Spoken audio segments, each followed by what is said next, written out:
Assembly ఎన్నికల తర్వాత నుండి ఇటీవల కాలంలో తెలంగాణలో బీఆర్ఎస్ బీజేపీ పార్టీలకు వరుస ఎదురు దెబ్బలు తగులుతున్నాయి. చేరికల హోరెత్తిస్తామని కమలం నేతలు చెబుతుంటే చేరికలు కాదు కదా ఉన్న నేతలే సైడ్ అవుతున్నారు. పలువురు కీలక నేతలు కాంగ్రెస్ పార్టీలో చేరుతున్నారు. అయితే లోక్సభ ఎన్నికలకు రోజులు దగ్గర పడుతున్న సమయంలో కాంగ్రెస్ నేతలు జోరుగా ప్రచారం చేస్తున్నారు. ఈ క్రమంలోనే కాంగ్రెస్ ఎంపీ అభ్యర్థుల గెలుపు కోసం సీఎం రేవంత్ సైతం విరామం లేకుండా రాష్ట్రంలో రోడ్ షోలు ప్రచారం చేస్తూ దూసుకుపోతున్నారు. ఈ సందర్భంలోనే జమ్మికుంట సభకు వస్తున్న సీఎం రేవంత్ రెడ్డిని నిలదీయాలని పిలుపునిస్తూ హుజురాబాద్ ఎమ్మెల్యే పాడి కౌశిక్ రెడ్డి వీడియో రిలీజ్ చేయడంతో ఆయనపై పోలీసులు కేసు నమోదు చేశారు.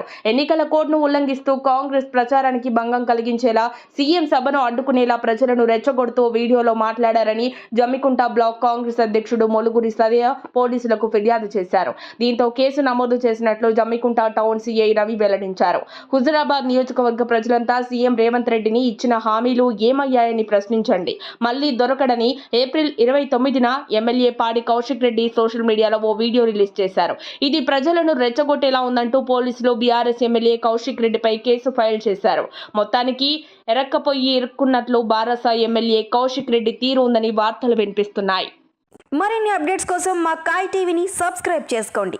మా వీడియో కనుక మీకు నచ్చినట్లయితే లైక్ చేయండి, షేర్ చేయండి. మీ విలువైన అభిప్రాయాలను కామెంట్ బాక్స్లో తెలియజేయండి.